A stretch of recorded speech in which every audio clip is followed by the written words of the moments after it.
नमस्कार, आप सभी का बहुत बहुत स्वागत है। मेरा नाम रुबिका लियाकत है और आप मास्टर स्ट्रोक देख रहे हैं।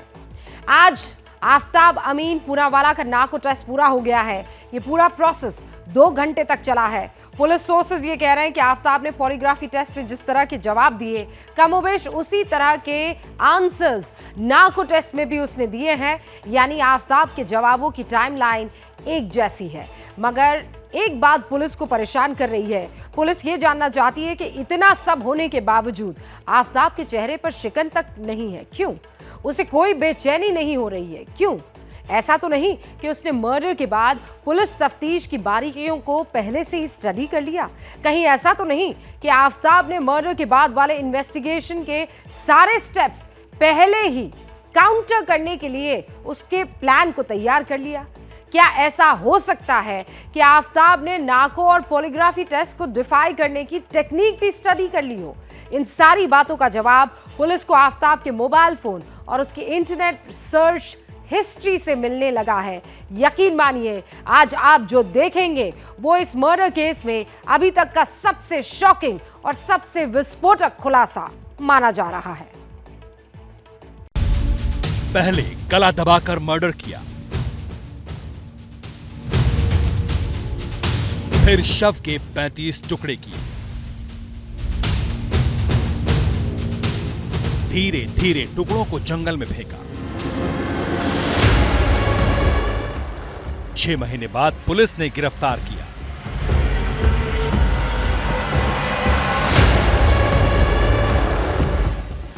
आफ्ताब ने जुर्म भी कबूल कर लिया। पॉलीग्राफ और नार्को के लिए इजाजत भी दे दी। पॉलीग्राफ और नार्को टेस्ट हो भी गए।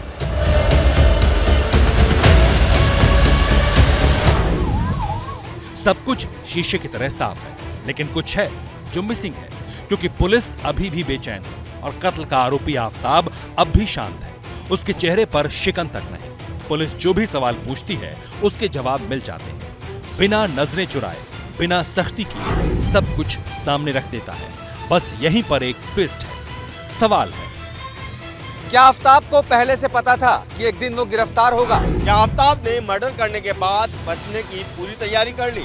क्या पुलिस कस्टडी में आफ्ताब के बयान पुलिस को बरगलाने के लिए थे?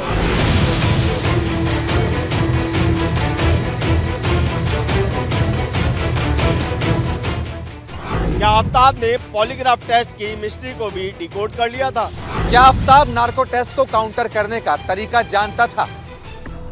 सवालों का पुलिंदा इसलिए तैयार हुआ है क्योंकि श्रद्धा मर्डर केस के आरोपी आफ्ताब को लेकर बेहद चौंकाने वाले और विस्फोटक खुलासे हुए हैं। आफ्ताब के फोन और इंटरनेट की सर्च हिस्ट्री ने उसके एस्केप प्लान को एक्सपोज कर दिया है। पुलिस के सूत्रों के मुताबिक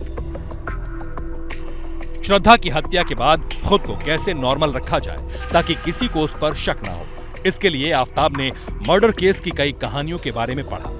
खुद को कैसे शांत रखना है, अपने बिहेवियर में कैसे बदलाव लाना है, इसे लेकर भी आफ्ताब ने हत्या के कई मुकदमों के बारे में रिसर्च की, उनकी केस स्टडीज पढ़ी। पुलिस सोर्सेज के मुताबिक आफ्ताब को इतना भी मालूम था कि एक ना एक दिन वो जरूर पकड़ा जाएगा। इसी वजह से वो इंटरनेट पर खुद को बचाने के लिए अलग अलग मर्डर केस और उसके जजमेंट्स की स्टडी कर रहा था। आफ्ताब पुलिस के सामने ये बयान दे चुका है कि वो क्राइम सीरीज डेक्स्टर देख चुका है, जिससे ये पता चला कि कत्ल के बाद सबूतों को कैसे मिटाना है।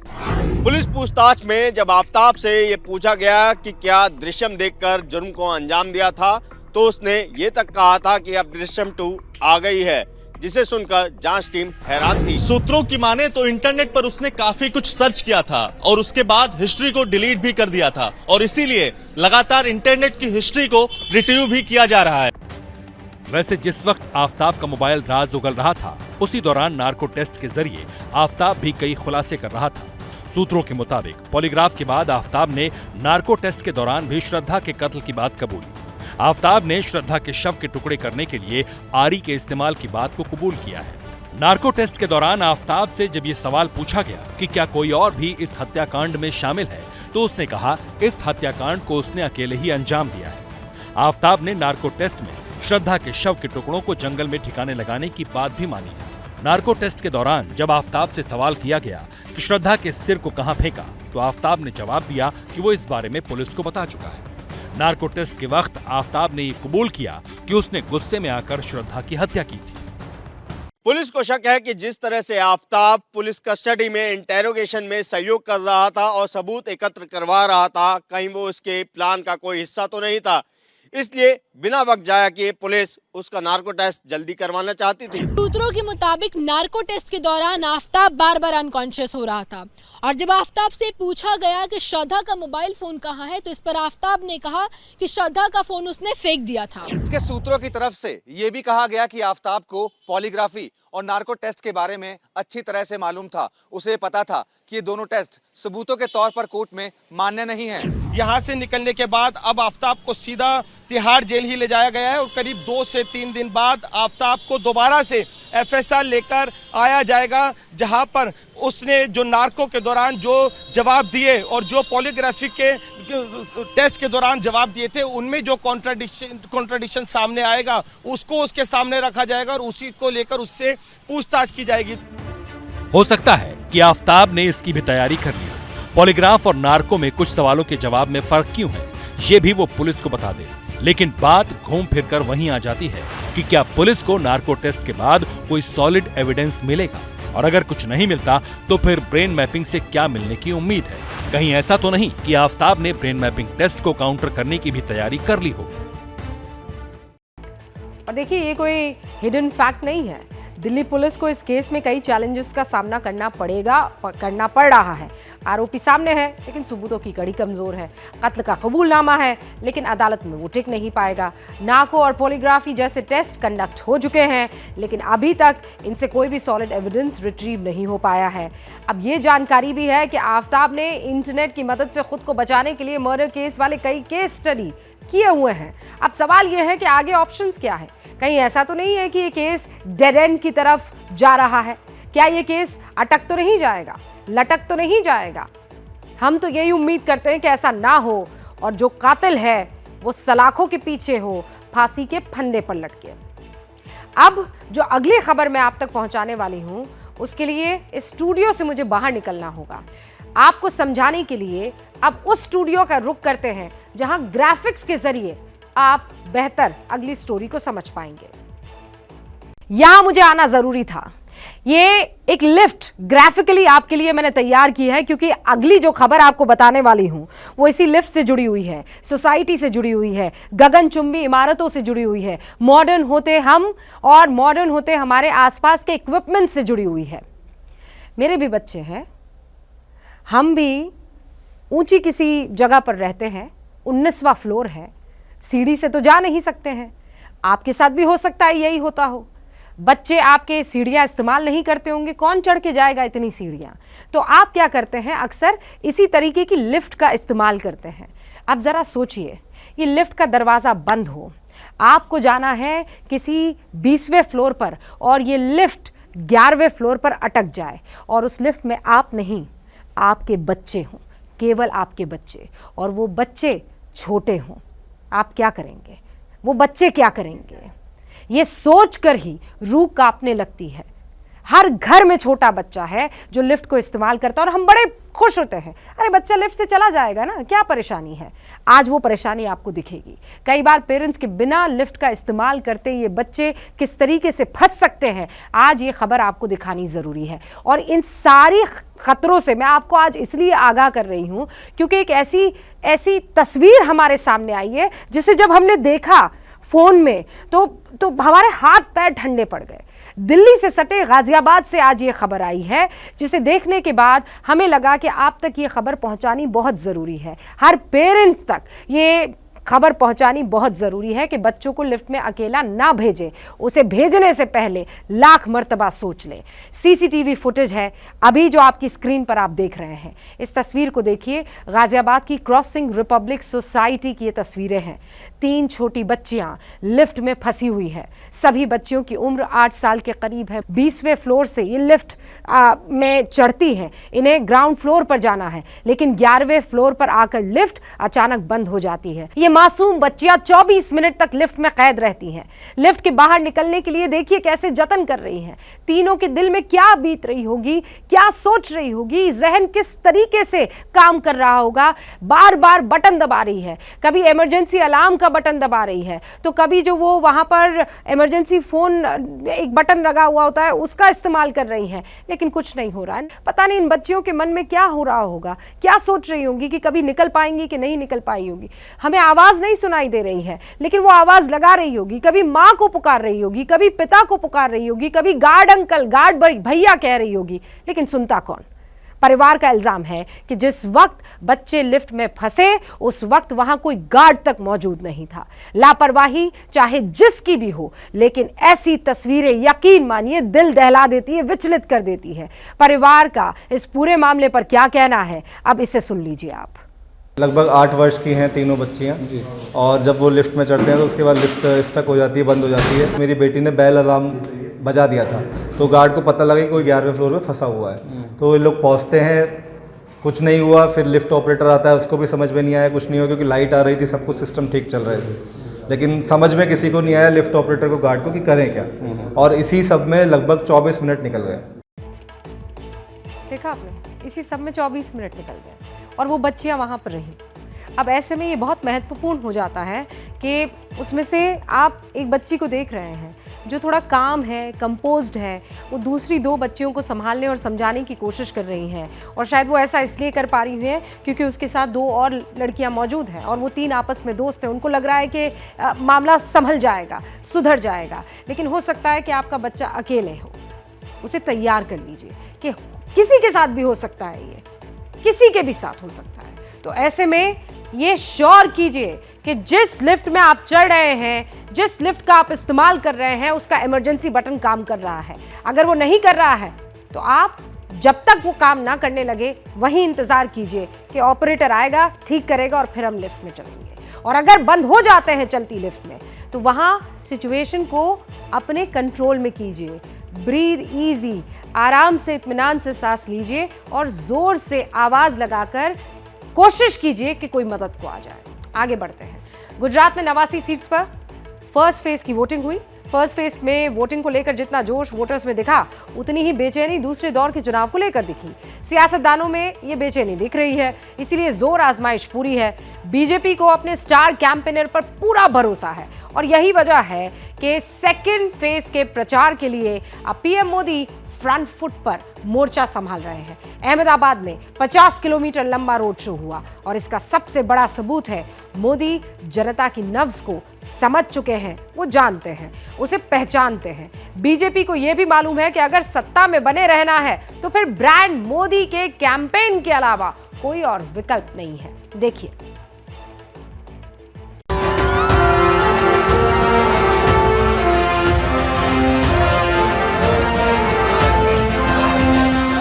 Great game of Gujarat, Modi का ब्लॉकबस्टर शो।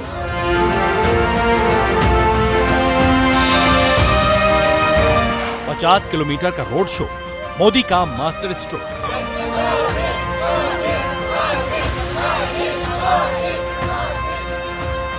मोदी का विजन क्लियर, रोड शो से 14 सीट कवर। विरोधियों में भय, चुनाव में विजेता तय।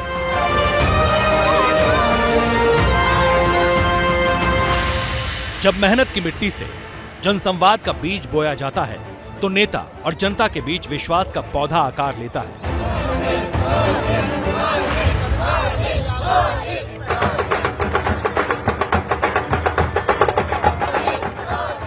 और जब इस पौधे को वक्त का खाद पानी मिलता है तो फिर इस तरह का जनसैलाब नजर आता है।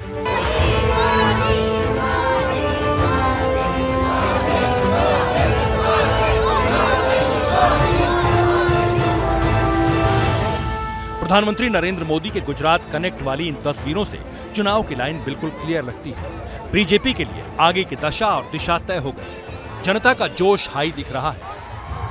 लड़का जो दीवार पे खड़ा होकर झंडा लहरा रहा है, ये वो जुनून और जोश की तस्वीर है जो बीजेपी के यहाँ समर्थक और कार्यकर्ताओं में प्रधानमंत्री नरेंद्र मोदी के आगमन के साथ जुटी है और जोश में कई गुना इजाफा कर दिया है। दिल में क्या है आपके?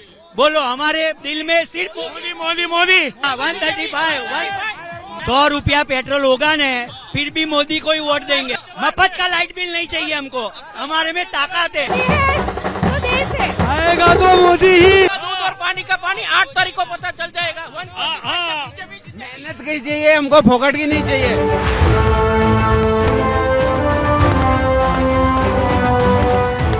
जिस गुजरात से मोदी का रिश्ता है, जो गुजरात मोदी को दिल्ली की सियासत का केंद्र बिंदु बना चुका है, गुजरात के नरेंद्र अपने उसी राज्य में थे। अहमदाबाद में जैसे जैसे रोड शो का रास्ता तय हो रहा था, बीजेपी को अपना वोट बैंक और मजबूत होता दिख रहा था। कि किस तरह से गुलाब की पंखुड़ियां उनके ऊपर लुटाई जा रही हैं। ये वो प्रशंसा के फूल हैं, ये वो उनकी तारीफ की फूल हैं, जो उनके प्रयासों से, जो उनके कर्तव्यों से, जो प्रधान सेवक की छवि से इन लोगों के जहन तक पहुंचे। सबसे ज्यादा तादाद में महिलाएं यहाँ पर मौजूद हैं। ये काफिला धीरे धीरे आगे बढ़ रहा है।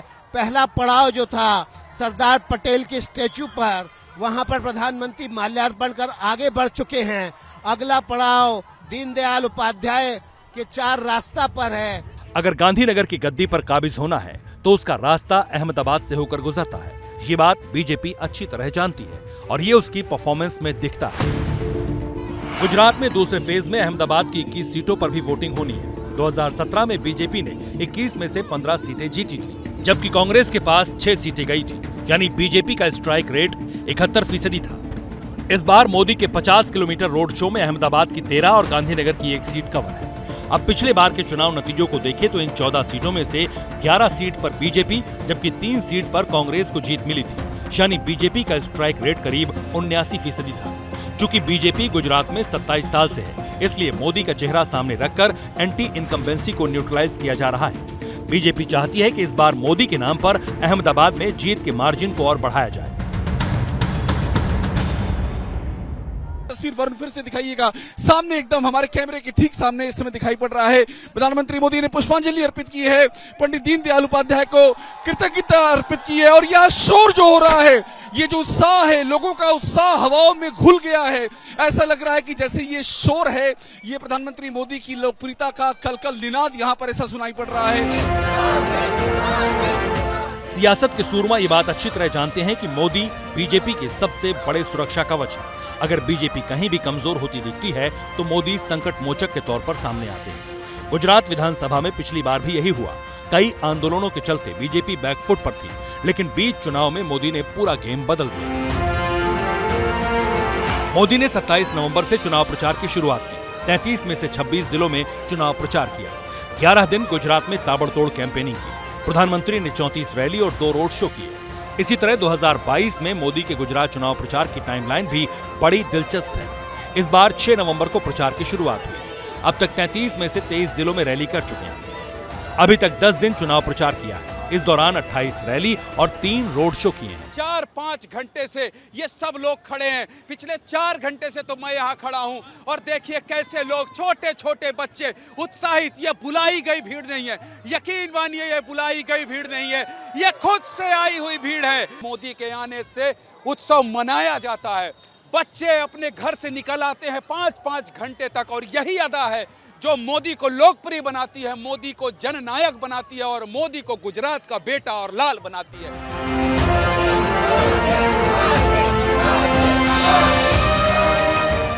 जमीन से जुड़े मोदी जनता की नब्ज जानते हैं। यही वजह है कि रैलियों और रोड शो के जरिए उसे वक्त वक्त पर टटोलते हैं। इसलिए जिस वक्त विरोधी प्रधानमंत्री पर अब शब्दों की बौछार कर रहे थे, तब मोदी का मिशन गुजरात नए स्वरूप के साथ तैयार हो रहा था। जहां से विपक्ष के नेताओं की सोच खत्म हुई, वहां से मोदी का out of the box idea सामने आया। बीजेपी को उम्मीद है कि मोदी का ये मास्टर स्ट्रोक अगले 5 साल तक बीजेपी को गांधीनगर के सेंटर में रखेगा।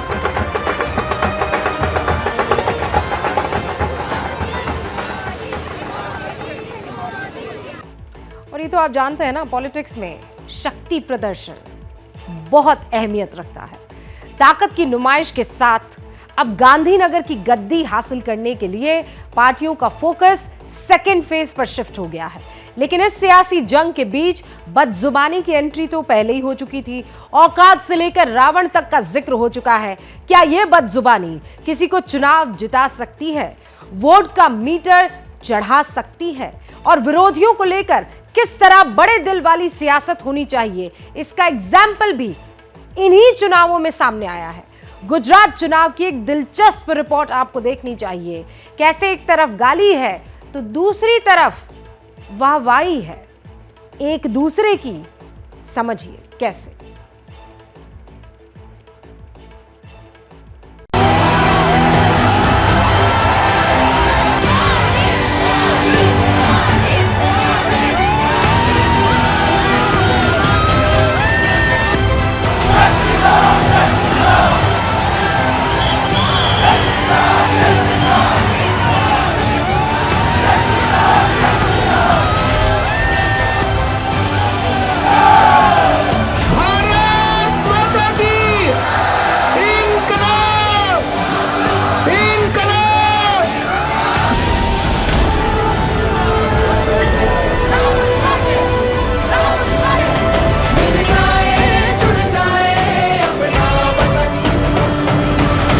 मोदी को देख कर वोट दो। अब भाई तुम्हारे को तुम्हारी सूरत कितनी बार देखना, कितने भाई, क्या आपके रावण के जैसा 100 मुख है क्या है? कोई रावण के, कोई राक्षस के, कोई कॉकरोच के, तमे जेटलो कीचड़ उछाड़शो એટલું જ કમળ વધારે ખીલવાનું છે। तख्ते गांधीनगर की चाहत में सियासत के बोल बिगड़े तो बात दूर तक गई। गुजरात की पॉलिटिकल पिच पर रावण बनाम राम की जंग छिड़ी। जब जुबान सियासी मुद्दों से भटकी तो बिगड़ी जुबान वाली सियासत को करारा जवाब मिला। कोई रावण के, कोई राक्षस के, कोई कॉकरोच के, जे मोदी ने तमे घड़्यो होय ए मोदीનું અપમાન એ તમારું અપમાન છે કે નહીં? गुजरात के जिस विकास मॉडल के बूते नरेंद्र मोदी सर्वोच्च सत्ता के क्षितिज पर ध्रुव तारे की तरह चमके, उसी गुजरात को साधने के संघर्ष में प्रधानमंत्री की शख्सियत पर बदजुबानी के बाण चलाए गए। क्या कुछ नहीं कहा गया, कितना कुछ नहीं कहा गया, ये सोचे बिना, ये समझे बिना कि आपकी जुबान सत्ता साधना में कहां तक जा रही है। कितने भाई, क्या आपके रावण के जैसा 100 मुख है क्या है? कांग्रेस खेमे में बदजुबानी के इसी कंपटीशन को मुकम्मल जवाब प्रधानमंत्री मोदी से मिला। कांग्रेस पार्टी में तो कॉम्पिटिशन चाले, कॉम्पिटिशन कि कौन मोदी ने વધારે ગાળો બોલે, कौन मोदी ने मोटी ગાળો बोले અને कौन मोदी ने तीखी ગાળો बोले। कांग्रेसના એક નેતાએ કહ્યું કે આ મોદી કૂતરાના મોતે મરવાનો છે, બોલો। બીજા એક कांग्रेसના નેતાએ કહ્યું કે આ મોદી તો હિટલરના મોતે મરવાનો છે। એક જણ તો ત્યાં સુધી બોલ્યા કે જો મને મોકો મળે तो हूं तो मोदी ने ज मारी नाखू, बोलो। सत्ता साधना के लिए संघर्ष करना हर सियासतदान का हक है, लेकिन सभ्य और संयमित भाषा के दायरे में रहकर जो दिलों पर राज करे, लीडर वही होता है। गुजरात चुनाव में सियासी मुद्दों का जितना जोहार है, उससे कहीं ज्यादा सियासी बदजुबानी का जिक्र भी है और जोर भी है। बड़े दिल वाली सियासत से इन बदजुबान नेताओं को क्यों कुछ सीखना चाहिए, ये हम आज आपको बताएंगे। तारीख 23 अगस्त, दिन मंगलवार का था। कांग्रेस की भारत जोड़ो यात्रा का श्री गणेश कन्याकुमारी से राहुल गांधी ने किया। राहुल गांधी 2000 किलोमीटर से ज्यादा भारत पैदल नाप चुके हैं। 13 राज्यों में से 9 राज्य की यात्रा राहुल मुकम्मल कर चुके हैं। करीब 3.5 महीने की भारत जोड़ो यात्रा में राहुल गांधी ने खूब पसीना बहाया, जनता से संवाद बढ़ाया।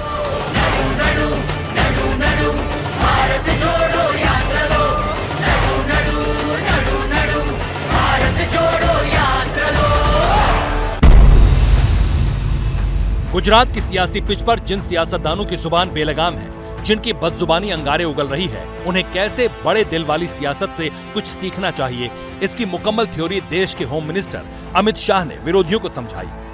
जिस भारत जोड़ो यात्रा के जरिए राहुल गांधी सियासत में सत्ता साधना की नई इबारत लिखने निकले हैं, उन राहुल गांधी के संघर्ष पर बीजेपी के चाणक्य माने जाने वाले अमित शाह ने कैसे बड़ा दिल दिखाया, ये भी जानिए। पीटीआई को दिए इंटरव्यू में केंद्रीय गृह मंत्री अमित शाह ने कहा,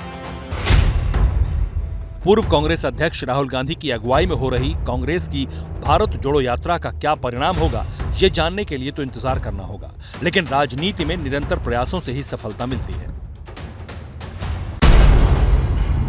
ये बड़े दिल वाली सियासत नहीं तो और क्या है। बदजुबानी करने वालों को इसे जरूर देखना चाहिए। वैसे बड़े दिल वाली सियासत का भी एक उसूल है, ये विरोधियों को जवाब देना जानती है, लेकिन सभ्य जुबान।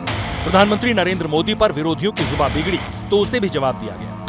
जितनी भी बार गुजरात में प्रधानमंत्री जी के खिलाफ कांग्रेस ने अपशब्द उपयोग किया, उतनी बार हर बार गुजरात की जनता ने बैलेट बॉक्स के अंदर जवाब दिया। इस बार भी इसका जवाब, मोदी जी के अपमान का जवाब गुजरात की जनता जरूर देगी। लोगों ने सुधारवा पड़े कि ना सुधारवा पड़े। सुधारवानो रस्तो कयो 5મી તારીખ કમળ ઉપર બટન દબાવો અને કોંગ્રેસના મિત્રો પણ કાન ખોલીને સાંભળી લે કે તમારી લોકતંત્રમાં શ્રદ્ધા અશ્રદ્ધા એ તમારો વિષય છે। તમારે એક પરિવાર માટે જીવવાનું હોય, તમારી મરજી, પણ તમે લખી રાખજો, તમે જેટલો કીચડ ઉછાળશો એટલું જ કમળ વધારે ખીલવાનું છે। जंगे गांधीनगर में फर्स्ट राउंड की वोटिंग हो चुकी है। सियासी जमातों का फोकस सेकंड राउंड की 93 सीटों पर है। ऐसे में सियासत की बदजुबानी बनाम बड़े दिल वाली सियासत नतीजों पर कितना असर डालेगी, इसके लिए 8 दिसंबर का इंतजार कीजिए। दूध का दूध और पानी का पानी हो जाएगा।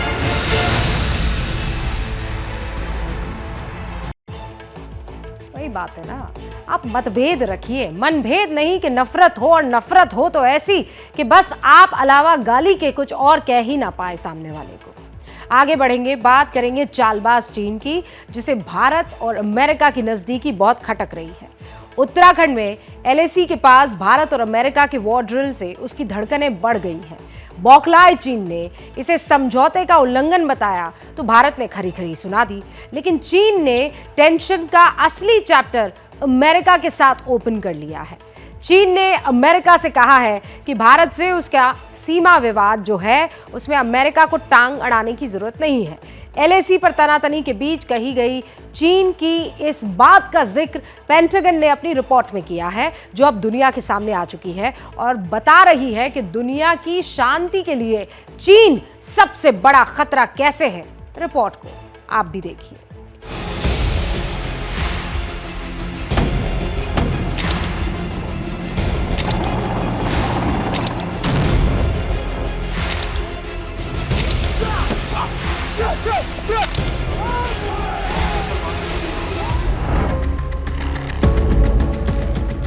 ये भारत और अमेरिका की डिफेंस पार्टनरशिप की वो दमदार तस्वीर है जो पूरी दुनिया पर दादागिरी के चाइनीज ड्रीम को चकनाचूर कर रही है।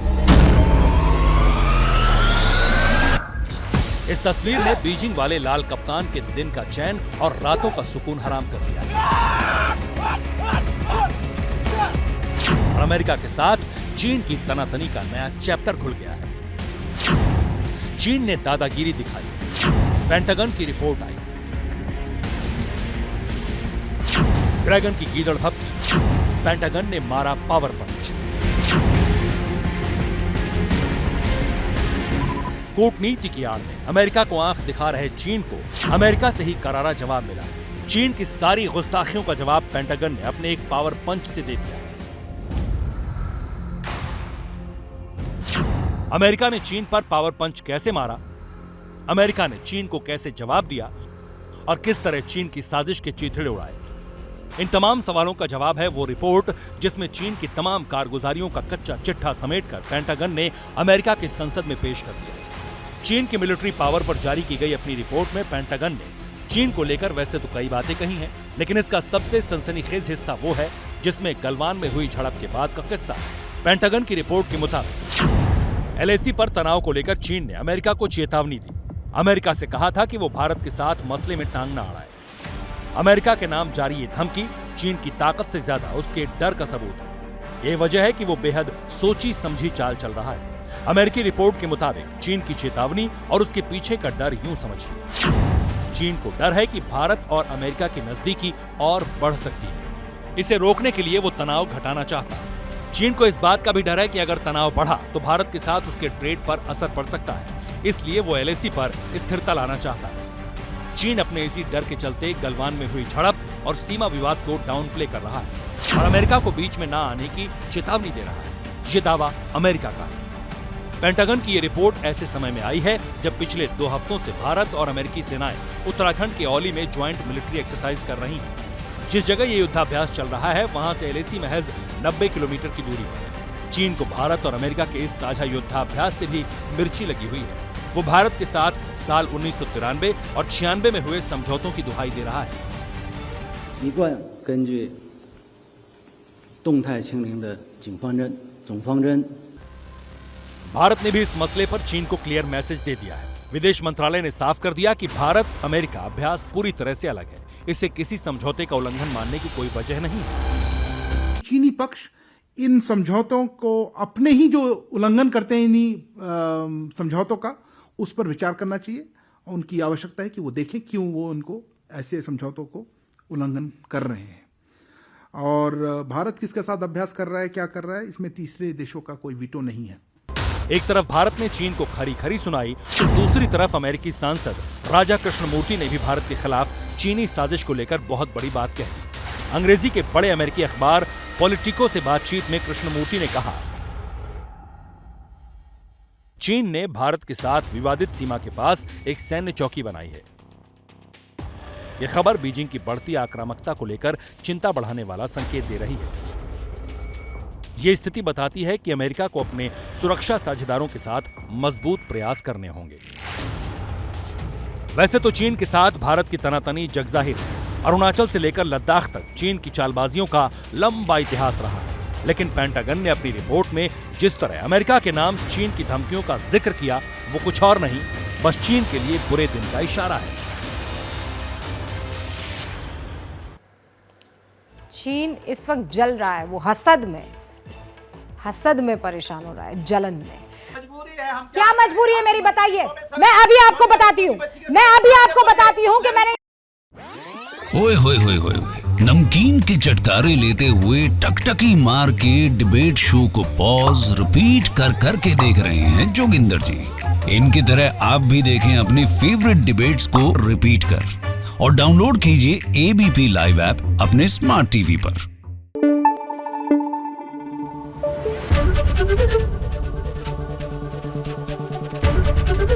ABP न्यूज आपको रखे आगे।